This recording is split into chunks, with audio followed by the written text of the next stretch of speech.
하나님 아버지, 은혜와 사랑을 감사합니다. 이 세상에 저희들을 홀로 두지 아니하시고 이스라엘 백성들에게 이 광야에서처럼 낮에는 구름 기둥으로 밤에는 불기둥으로 인도하여 주셨던 것처럼 우리를 보호하여 주시고 우리를 인도하여 주신 은혜와 사랑을 감사합니다. 저희들이 이 광야와 같은 이 세상에 살아가면서 사람이 빵으로만 사는 것이 아니라 하나님의 입에서 나오는 말씀으로 사는 인생임을 알게 하시고 저희들이 이 세상에 살아가면서 저희들이 하나님을 의지하지 않고는 도저히 살아갈 수 없는 이 세상에서 하나님을 바라보며 또한 하나님을 의지하며 살아갈 수 있도록 저희들에게 믿음을 허락하여 주시고 저희들을 하나님의 자녀로 삼아주신 은혜와 사랑을 감사합니다. 하나님 아버지, 저희들이 이 큰 은혜를 받았음에도 이 큰 사랑을 받았음에도 저희들이 받지 아니하였던 것처럼 저희들이 옳은 생각대로 살았던 저희들을 불쌍히 여겨주시고 이제는 하나님 모시기에 또한 하나님의 말씀에 맞는 삶을 통해서 주님을 기쁘시게 하는 저희들이 되게 하여 주시옵소서. 하나님 아버지, 우리 익산 창광교회를 주님께서 기억하시고 우리 익산 창광교회를 통해서 생명의 역사, 구원의 역사가 있게 하여 주시고 하나님 아버지, 죽어가는 심령들을 예수 그리스도로 앞으로 인도해내는 귀한 도구로 사용하여 주시옵소서. 하나님 아버지, 또한 저희들 이 시간 주님의 말씀을 듣고자 합니다. 하나님 아버지, 저희의 교만한 마음, 완악한 마음을 이 시간 갈아엎으시고 하나님 아버지, 부드럽고 또한 겸손하고 온유한 마음을 저희들에게 허락하여 주셔서 하나님의 말씀을 받을 때에 그 말씀이 우리 심령에 잘 박혀서 저희들이 이 험난한 세상을 살아갈 때에 이 말씀을 붙들고 저희들의 믿음이 흔들리지 않고 생활할 수 있도록 저희들을 주님께서 주장하시고 저희의 심령을 주님께서 주장하여 주시옵소서. 하나님 아버지, 이 시간도 말씀을 전하는 종에게 능력의 손으로 붙들어 주시고 하나님 아버지, 또한 준비된 말씀을 잘 증거할 수 있도록 입술을 주장하여 주시옵소서. 하나님 아버지, 이 시간도 저희들을 주님의 진리 가운데로 인도하여 주시옵소서. 예수님의 이름으로 간절히 기도드리옵나이다. 아멘. 하나님의 말씀은 사도행전 1장 1절에서 14절까지 봉독해 올리겠습니다. 사도행전 1장 1절에서 14절까지 봉독해 올리겠습니다.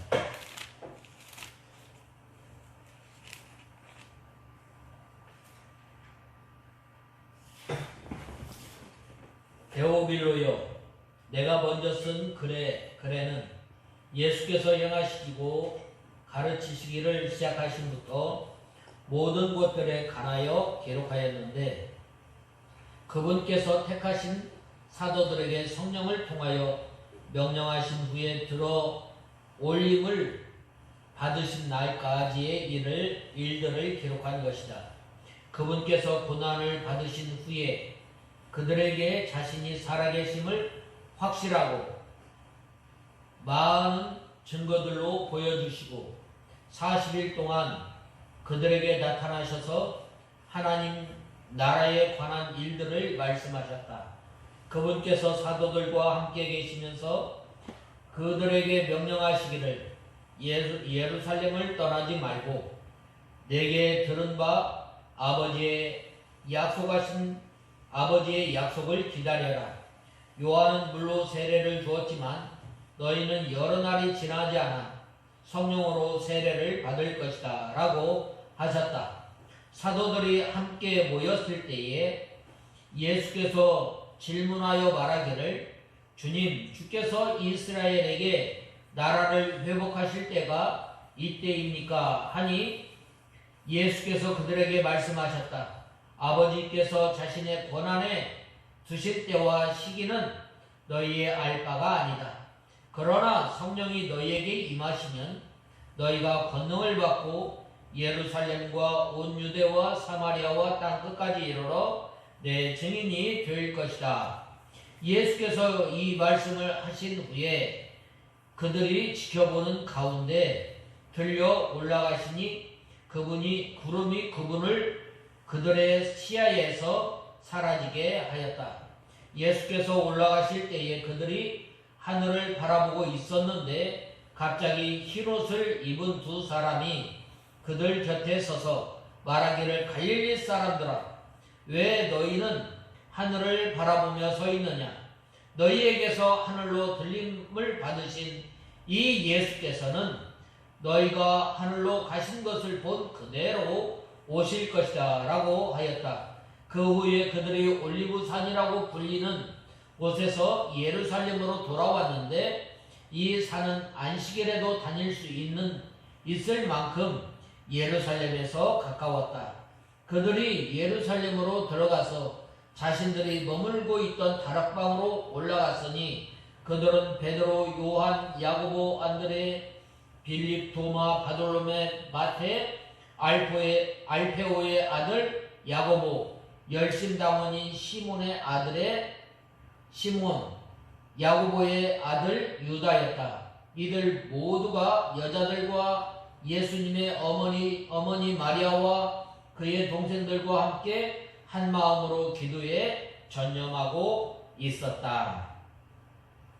오늘 이 사도행전은 예수 그리스도의 부활과 승천 이후에 30년간의 기독교회의 역사에 관한 기록입니다.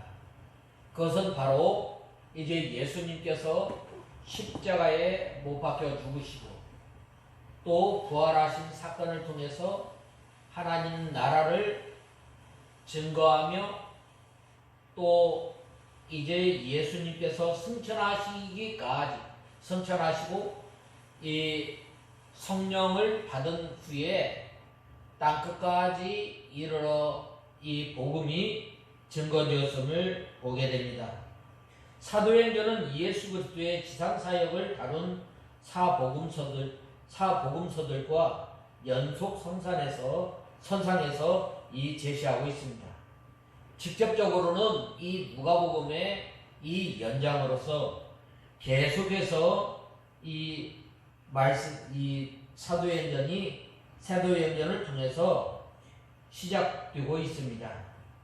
이것은 누가복음의 속편이라고 할 수 있습니다. 그래서 2절에 보면 뭐라고 말씀하였어요? 곧 그분께서 택하신 사도들에게 성령을 통하여 명령하신 후에 들어 올림을 받으신 날까지의 일들을 기록한 것이다 라고 하였습니다. 그리고 3절에 보면 고난 받으신 후에 그들에게 자신이 살아계심을 확실하고 많은 증거들로 보여주시고 40일 동안 그들에게 나타나셔서 하나님 나라에 관한 일들을 말씀하셨다라고 하였습니다. 그리하여 이 본서의 도입부라고 할 수 있는 1장 1절에서 11절은 이 독립된 책의 이 기록으로 본다는 서론으로보다는 이 복음의 말미에 기록한 이 부활에서 승천까지 약 40일간의 이 예수님의 행적을 회고 기록하고 있습니다. 그래서 저는 오늘 이 사도행전 1장 1절에서 14절 말씀을 통해서 오늘 본 말씀 4절 말씀을 의지해서 예루살렘을 떠나지 말고 약속하신 아버지의 약속하신 것을 기다려라 라는 이 말씀을 통해서 오늘 본 말씀 1장 1절에서 14절 말씀까지 우리가 본문을 살펴보고 또한 은혜 받고자 합니다. 먼저 첫 번째로는 이 하나님의 나라의 일을 말씀하셨다라고 말씀하고 있습니다. 오늘 본 말씀 이 2절에서 3절에 보면 곧 그분께서 택하신 사도들에게 성령을 통하여 명령하신 후에 들어올림을 받으신 날까지 일들을 기록한 것이다. 그분께서 고난을 받으신 후에 그들에게 자신이 살아계심을 확실하고 많은 증거들로 보여주시고 40일 동안에 그들에게 나타나셔서 하나님 나라에 관한 일들을 말씀하셨다라고 말씀하고 있습니다. 특별히 이 하나님 나라에 관한 일들을 말씀하셨다고 했는데 바로 이 예수님께 오늘 본 말씀에 보면 해 받으신 후에 그분께서 3절 초두에 그분께서 고난을 받으신 후에 라고 했는데 이것은 예수님께서 우리를 위해서 이 십자가에 고난당하시고 또한 죽으심을 말씀하고 있습니다. 즉 예수님께서 십자가에 못 박혀 죽으신 다음이라는 말입니다. 예수님께서 십자가에 못 박혀 죽으시고 사흘 만에 부활하셔서 친히 부활하신 몸을 많은 사람들에게 나타내 보여주셨습니다. 특별히 이 예수님의 무덤을 찾아간 이 여인들에게 막달라 마리아에게 또한 예수님의 제자 베드로에게 또 이 예수님의 제자들에게 또한 의심 많은 도마에게까지 나타나 주시고 또한 40일 동안 이 예수님의 부활을 친히 증거하신 것입니다. 예수님께서 십자가에 못 박혀 죽으시고 사흘 만에 부활하셔서 친히 부활하신 몸을 많은 사람들에게 나타내 보여주셨습니다. 예수님께서는 부활하신 후 승천하실 때까지 40일 동안 많은 증거로 자신이 부활하신 것을 나타내 보여주셨습니다. 또한 하늘나라에 대해서 증거하였던 것입니다. 하늘나라, 이 예수님께서 이 하늘나라에 대해서 증거하여 주셨는데 바로 이 가난한 사람들 또한 이 병자들 이러한 사람들이 예수 그리스도를 믿고 또한 영원한 사망 가운데서 영원한 생명으로 옮겨지는 놀라운 사건임을 말씀하고 있습니다. 그래서 이 하나님의 나라가 임하였을 때 바로 걱정 근심이 많은 사람들이 이제는 걱정 근심을 내려놓고 기쁨과 또한 평안과 하나님께서 주시는 위로 가운데 살아가게 되는 것입니다. 특별히 이 본 말씀 3절은 예수님께서 십자가 순환을 당하시고 부활하신 후로부터 승천하실 때까지 행적을 간략하게 기록한 내용입니다. 주님께서는 무덤에서 부활하신 후에 바로 승천하시지 않으시고 40일 동안 이 땅에 계시면서 당신을 제자들에게 나타내 보이심으로 말미암아 그들로 하여금 당신의 부활에 대한 확신을 갖게 하시고 또한 나아가서는 하나님 나라의 진리, 즉 십자가의 구속의 진리를 아주 깊이 있게 가르쳤던 것입니다.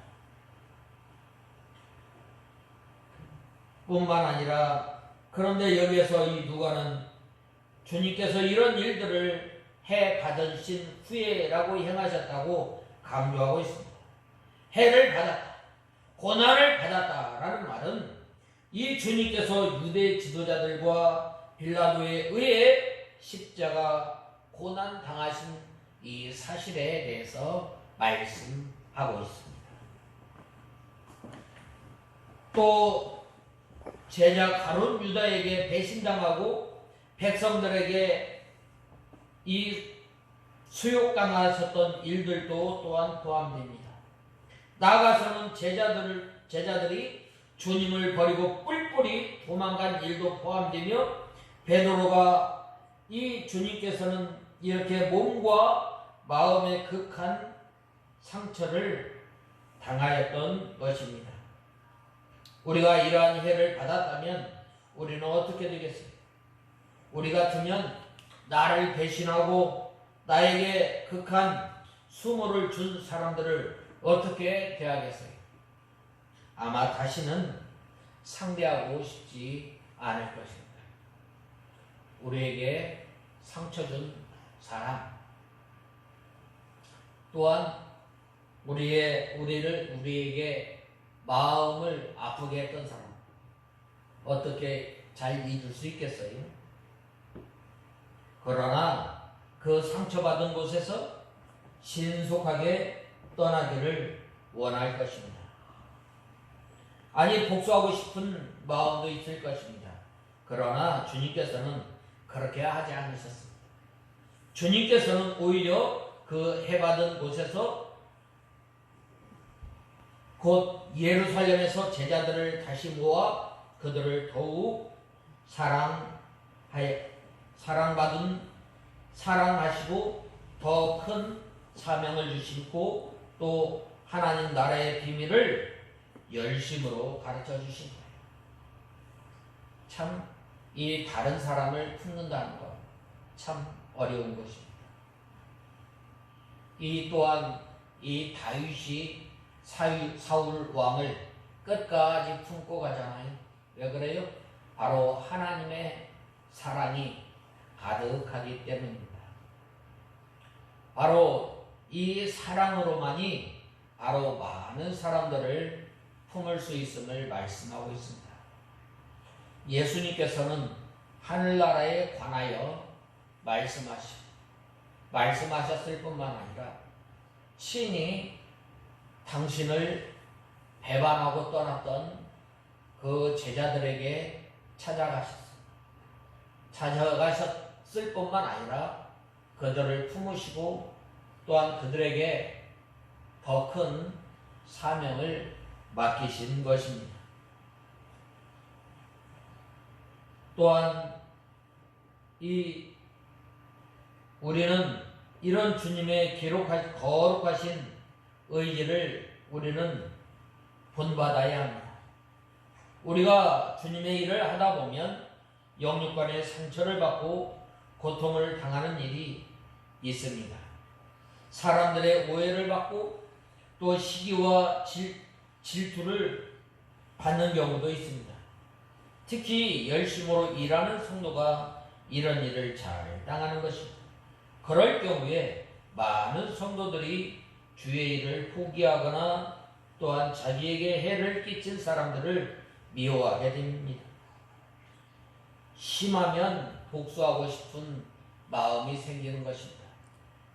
그럼에도 불구하고 예수님께서는 그들을 끝까지 품으시고 하늘나라에 관하여 십자가의 구속과 하나님의 사랑에 대해서 힘있게 계속해서 열심으로 가르쳤던 거예요. 그러므로 우리가 이 예수님의 사랑을 통해서 우리가 이 다른 믿지 않는 사람들, 내 이웃들에게 이 하나님의 말씀을 증거하는 우리가 되어야 합니다. 또 사도 바울은 유대교인들이 자신을 돌로 쳐서 거의 죽게 만들었던 루스드라로 다시 가서 더욱 믿음으로 권면한 것을 우리는 보게 됩니다. 우리가 주님께서 주신 직분과 이 사명을 잘 감당하려면 주님처럼 해를 당하는 일은 필연적인 것입니다. 세상은 주님께 속하여 진리와 의를 행하는 성도를 미워하는 것입니다. 어둠과 빛이 같이 할 수 없습니다. 그러므로 우리는 이 성도라는 이유로 세상으로부터 당연히 받게 되는 상처를 받았다고 해서 우리는 직분을 포기하거나 또한 같이 상처 주는 일을 행하는 것은 원당치 또한 합당치 못한 것입니다. 그것은 사단에게 패배를 당하는 것입니다. 오직 우리 주님처럼 해받는 그곳에서 하나님의 사랑과 또한 진리와 의를 행하여 승리하는 우리가 다 되어야 합니다. 예수님께서 해 맞으신 후에 부활하셔서 많은 사람들에게 40일 동안 예수님의 증거하심을 나타내 보이신 것입니다. 우리가 이 예수님의 사랑을 통해서 바로 이 주님께서 맡겨주신 그 직분을 잘 감당하는 우리가 되어야 합니다. 그 다음에는 4절에 보면 예루살렘을 떠나지 말고 내게 들은 바 아버지의 약속하신 것을 기다리라고 말씀하고 있습니다. 특별히 요한복음 16장에 보면 내가 떠나면 보혜사 성령을 보내주시겠다라고 말씀하고 있습니다. 이 보혜사라는 말은 위로자, 보혜사라는 말은 변호자라는 말이에요. 예수님께서 이 세상에 오셔서 구속을 완성하셨다면 이제는 이 완성하신 이 진리를 완전케 하시고 더욱더 우리가 이제 이 하나님의 은혜로 말미암아 구원받은 우리는 이 성령이 우리 속에 내주하여서 하나님의 진리가 흔들리지 않고 견고하도록 세워주고 또한 우리를 위로하여 주시고 또한 우리를 변호하시는 그 성령님을 우리에게 보내주신다라고 말씀하고 있습니다. 부활하신 예수님께서 사도들과 함께 감람산에 가셔서 저희에게 분부하신 것입니다. 그것은 무엇인가? 예루살렘을 떠나지 말라라는 거예요. 우리가 믿음 생활하면서 어려운 곳 또한 우리가 믿음 생활하는 데 있어서 이 환난 받는 것 그것을 떠나지 말라라는 거예요. 왜 그런가? 그것을 통해서 하나님을 의지할 수밖에 없음을 우리는 알아야 합니다. 그것은 바로 예루살렘을 떠나지 말고 아버지의 약속하신 것을 기다리는 것이었습니다. 그것은 바로 이 예루살렘을 떠나지 말고라고 말씀하고 있습니다. 제자들이 예루살렘을 떠나면 안 됩니다. 예루살렘을 떠나지 말고 거기서 기도하라고 하였습니다. 이때는 아무 곳에서나 기도하면 안 되고 예루살렘에서 기도할 때에 아버지의 약속하신 그 성령을 받을 수 있습니다. 다니엘이 어인을 지킨 것을 알고도 예루살렘을 향하여 창문을 열고 하루 3번씩 기도하였습니다. 가만히 기도할 수도 있습니다.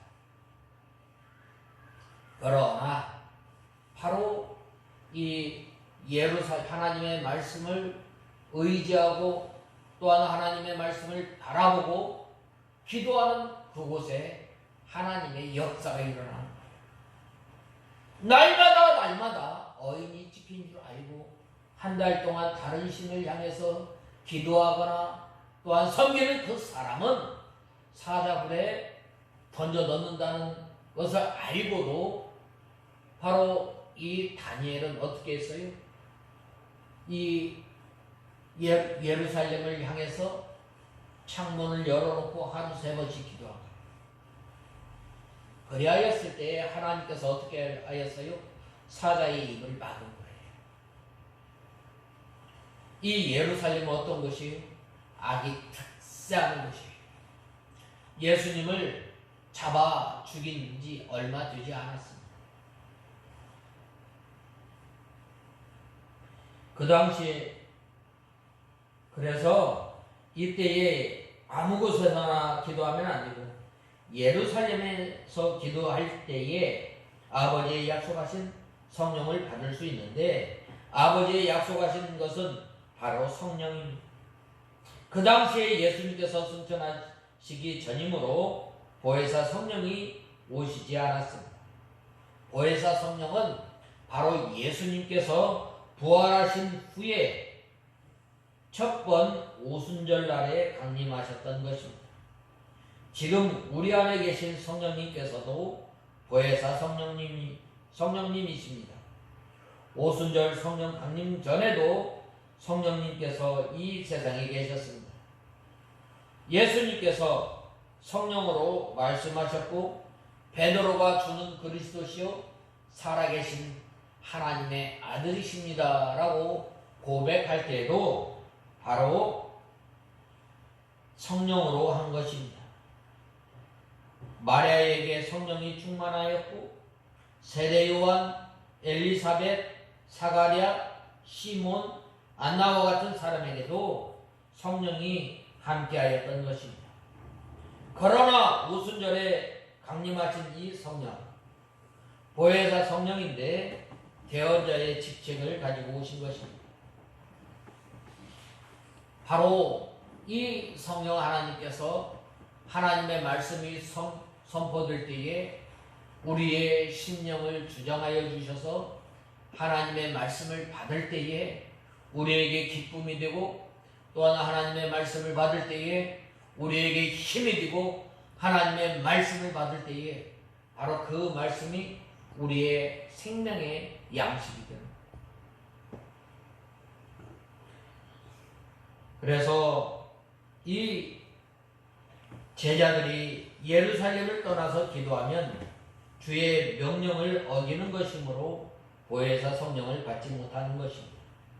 그렇다면 예수님께서 왜 이 예루살렘을 떠나지 말고 기도하라고 하였는가? 바로 이 복음의 시작이 바로 예루살렘으로부터 시작되기 때문입니다.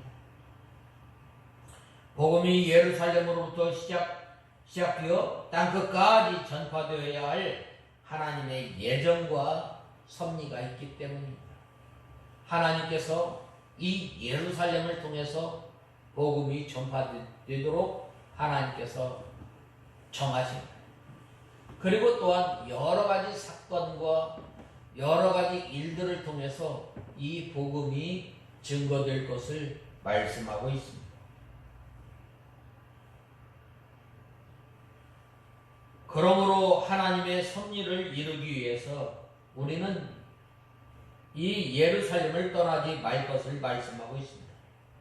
누가복음 24장 47절에 그의 이름으로 죄 사함을 얻게 하는 회개가 예루살렘으로부터 시작하여 모든 족속에게 전파될 것이 기록되었으니 라고 말씀하고 있습니다.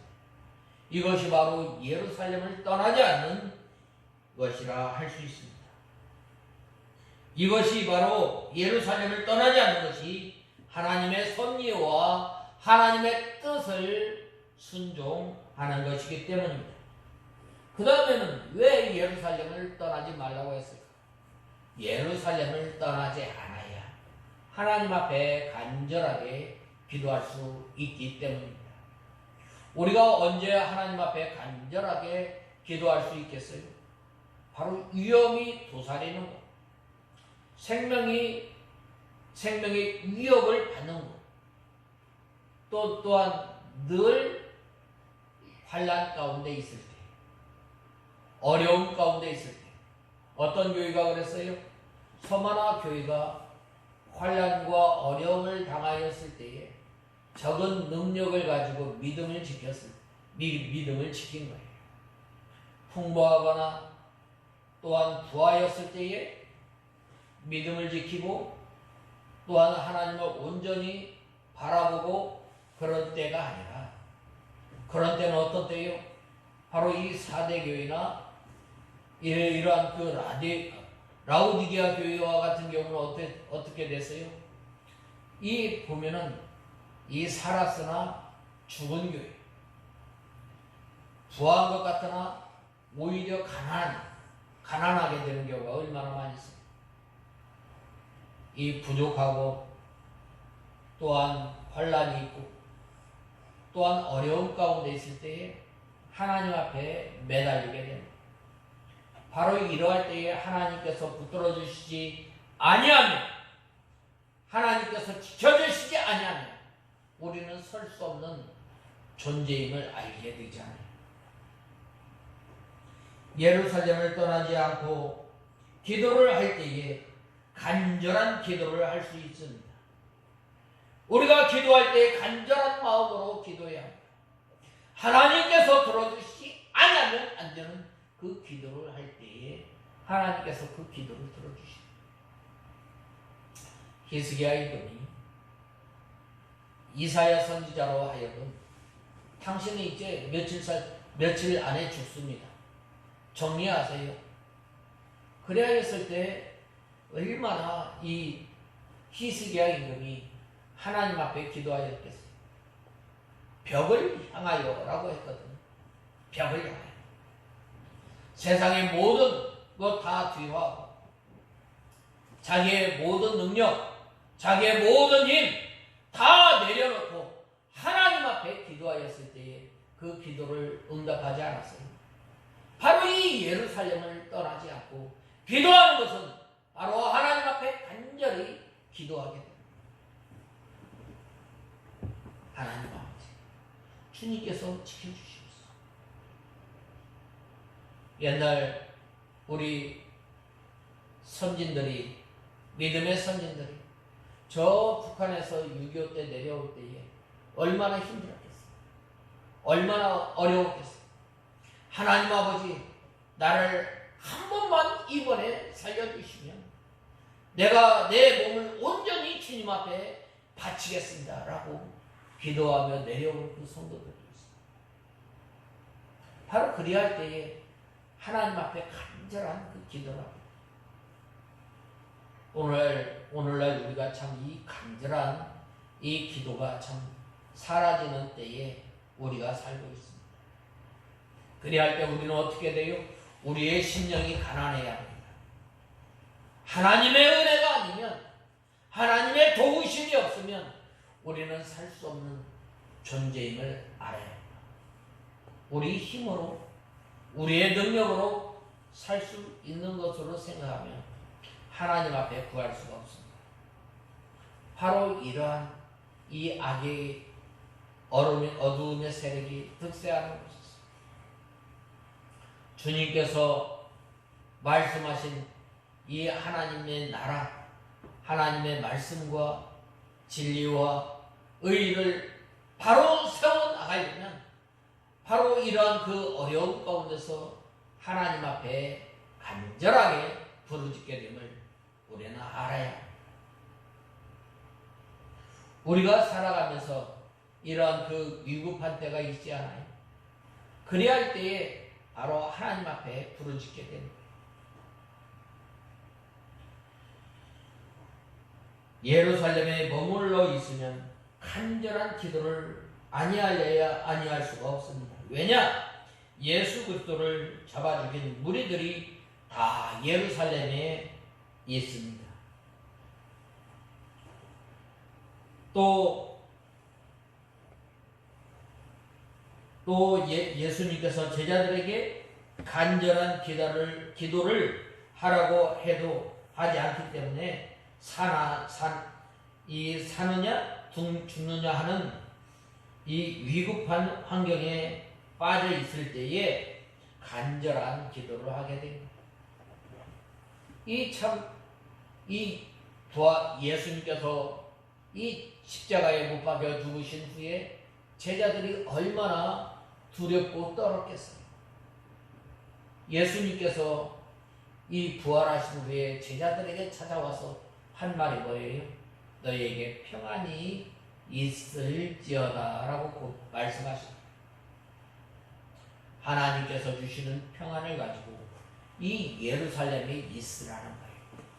내가 언제 잡혀 죽을지 모르는데 하나님을 의지하지 않고 하나님께 기도하지 않고는 살 수 없는 줄 우리는 알아야 합니다.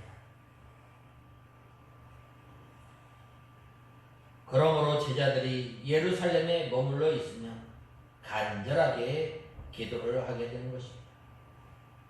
성령의 역사가 아니면 죽게 되고 하나님께서 도와주시지 않으면 살 수 없는 환경에 있을 때에 기도하게 되는 것입니다.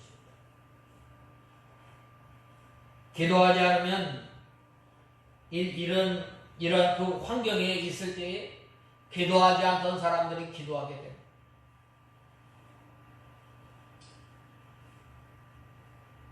또한 결사적으로 온 힘을 다해서 기도하게 되는 거예요. 또 유교 사변에도 사변 때 이렇게 내려올 때 아주 온 힘을 다해서 기도하게 되는 거예요. 어려움을 닥쳤을 때에 또한 극한 환란이 닥쳤을 때에 내 힘으로는 어찌할 수 없을 때에 우리는 기도하게 되는 거예요.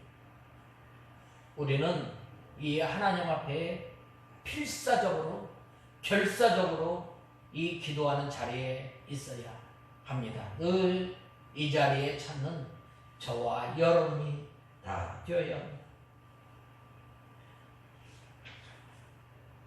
평소에 이렇게 어려움을 당하였을 때에 평소에 기도하지 않던 사람도 어떤 위급한 일이 생기면 간절히 기도하게 됩니다. 예루살렘을 떠나지 말고 바로 기도하라는 것입니다. 왜 예루살렘을 떠나지 말고 왜 기도하라고 그랬나? 바로 하나님의 능력을 간절히 사모하기 때문입니다. 하나님 아버지, 이러한 그 어려운 환난, 이러한 그 어려운 환경 가운데서 내가 하나님의 능력이 아니오고는 내가 도저히 이 환경을 이겨나갈 수 없습니다. 하나님을 의지하지 않고는 바로 우리가 이 세상에 살아갈 수 없는 줄 알고 우리는 극한 환난 가운데서 어려움 가운데서 주님을 찾고 주님께 부르짖는 저와 여러분이 다 되어야 합니다. 그래서 이 당시에 이 예루살렘에서는 하나님의 능력이 아니면 환난을 이길 수 없으므로 하나님의 능력을 온전히 사모하게 되고 간절히 사모하게 되는 것입니다.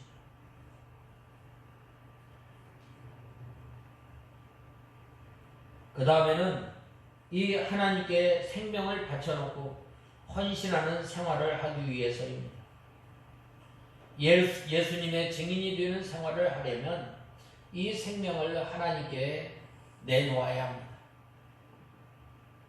어려운 하나님, 다른 이 가운데서 건져주시기만 합니다. 우리가 그러한 그 소원을 어려울 때 많이 할 때 있지 않아요? 바로 그리할 때에 예루살렘을 떠나지 않고 하나님의 능력을 간절히 사모하며 하나님 앞에 기도하게 되는 것입니다.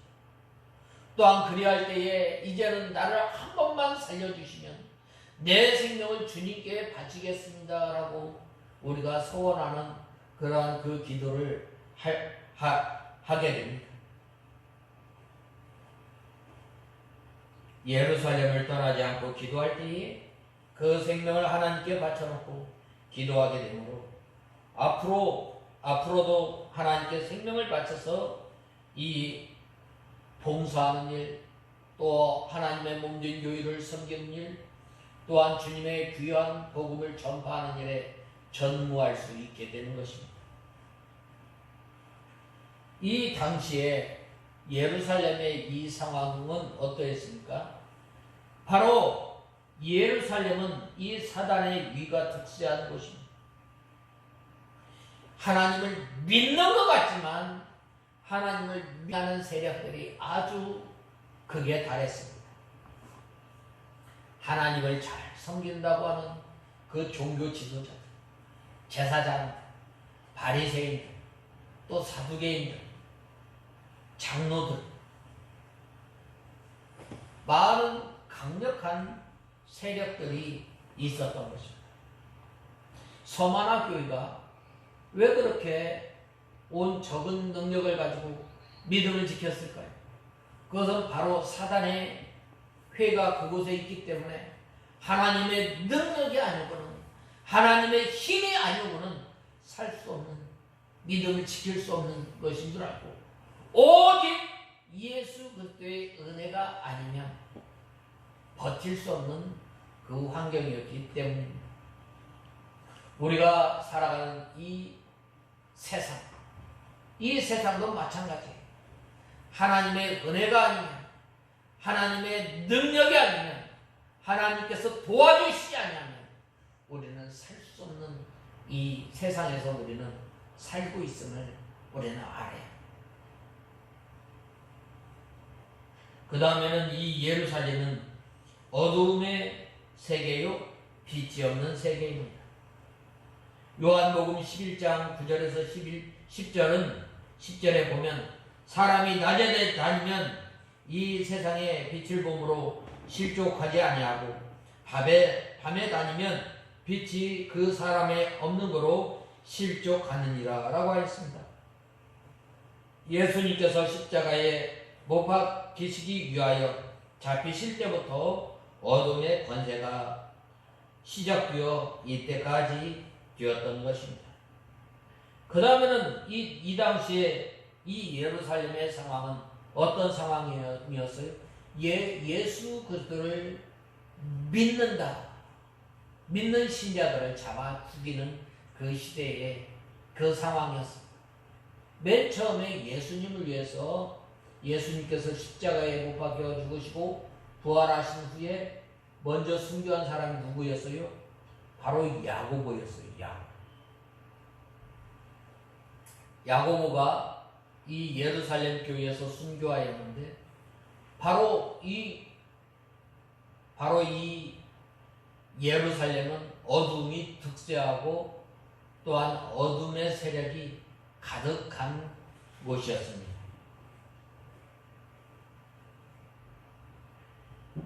그래서 이 예수님을 잡아 죽였을 뿐만 아니라 예수 믿는 사람들도 잡아 죽이려고 하는 곳이었습니다.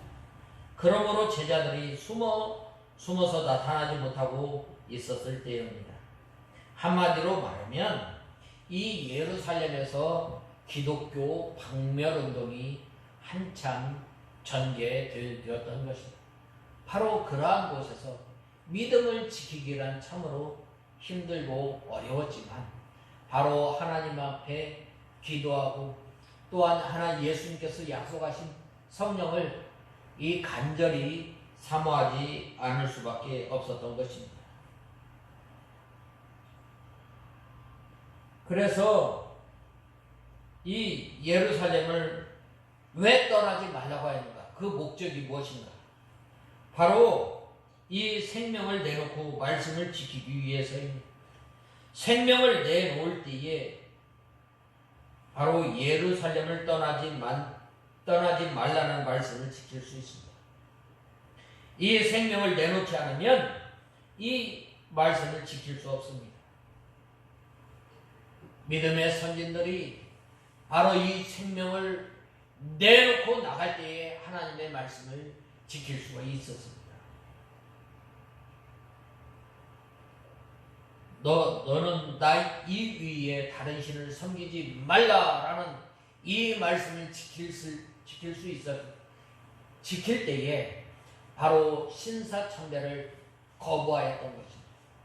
믿음의 선진.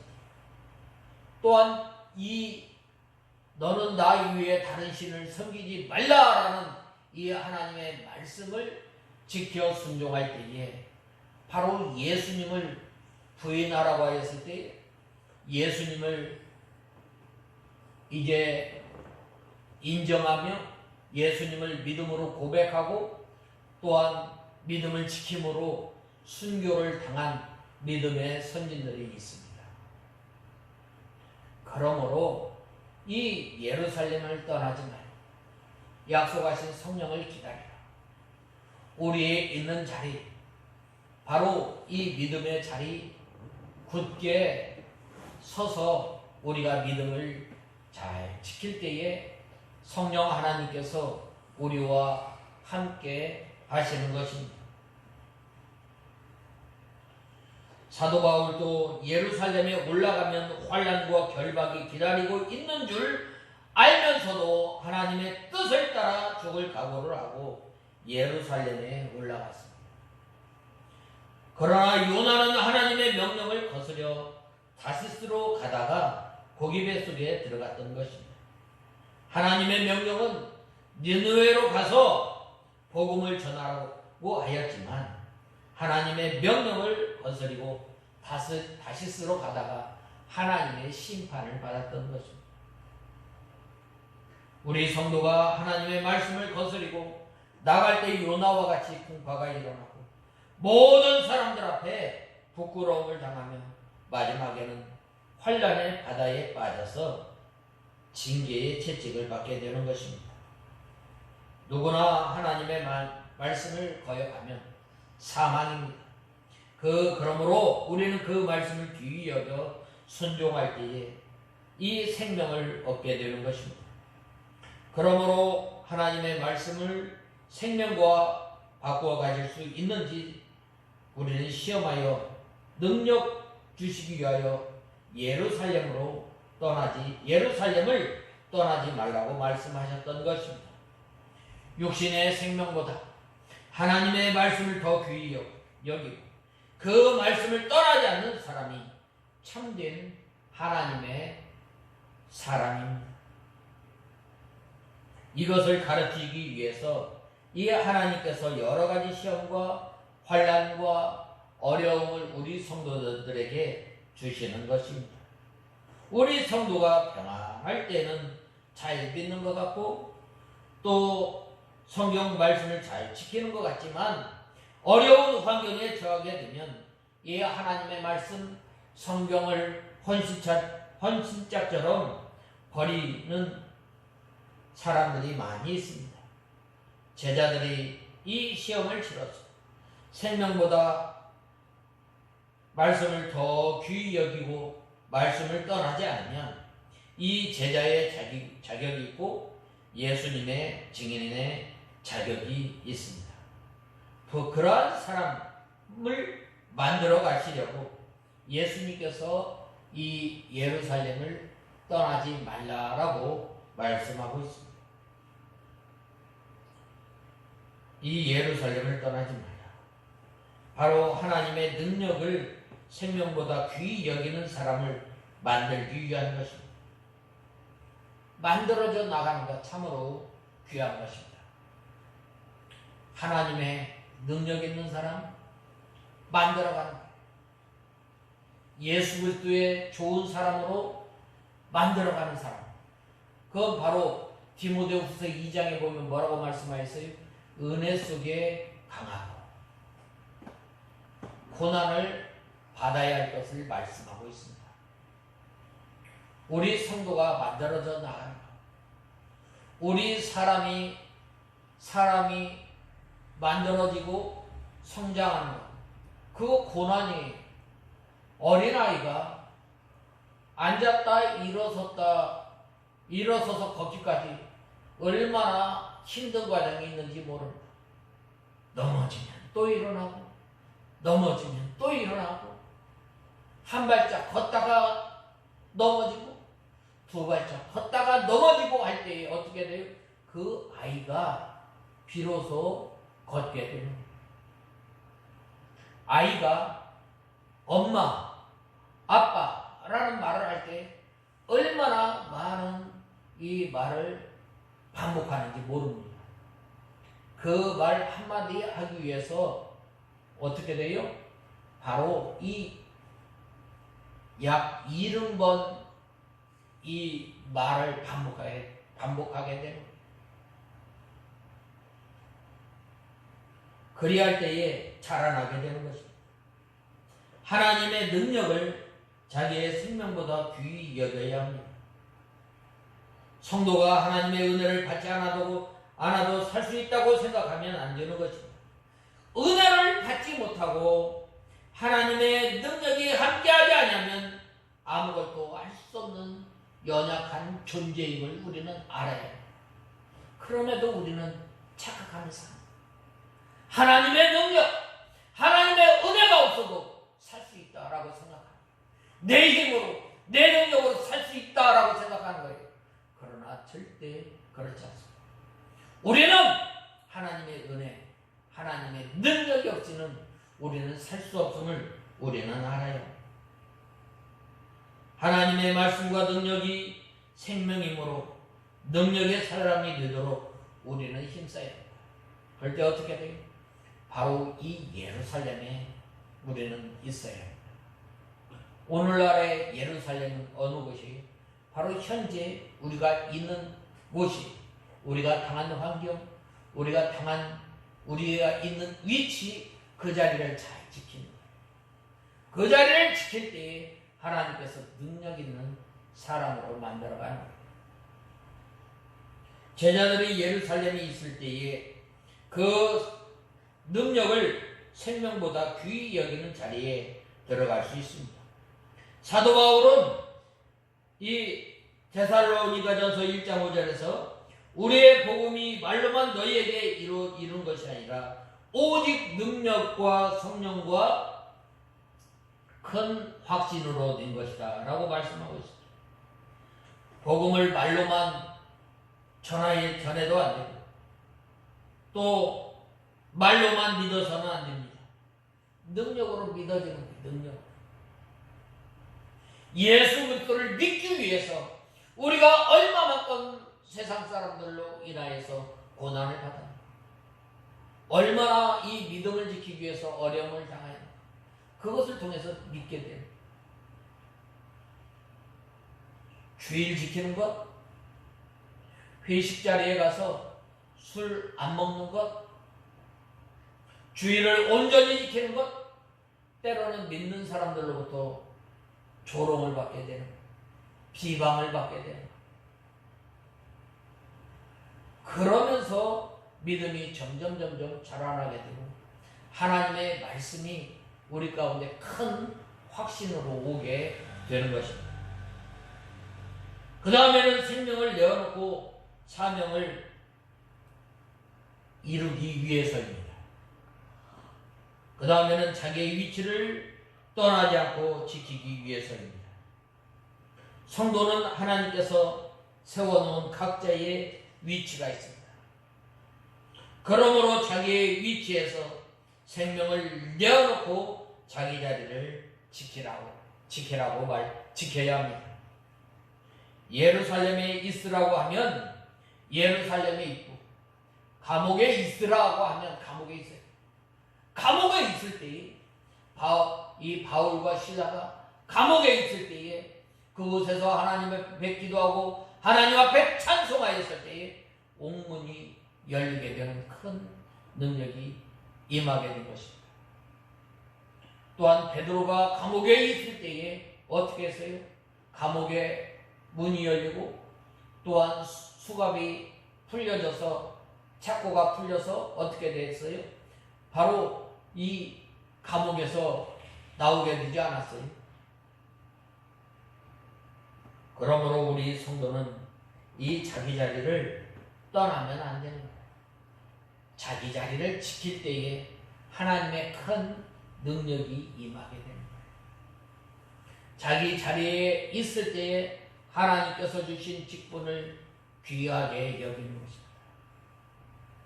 그러므로 오늘 이 예루살렘을 떠나지 말고 아버지의 약속하신 것을 기다리라고 하였는데, 이 예루살렘이 당시 어떤 곳이야? 왜 예루살렘에 있으라고 했는가? 이것을 우리가 생각하며 또한 하나님께서 우리에게 주신 각자의 자리에서 믿음을 잘 지키는 저희들이 다 되어야 하겠습니다. 다 같이 기도하겠습니다.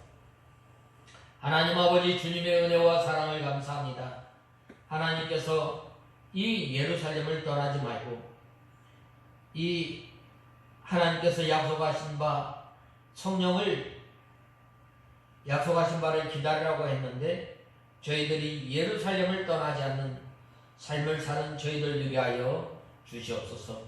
예수님의 이름으로 간절히 기도드리옵나이다. 아멘.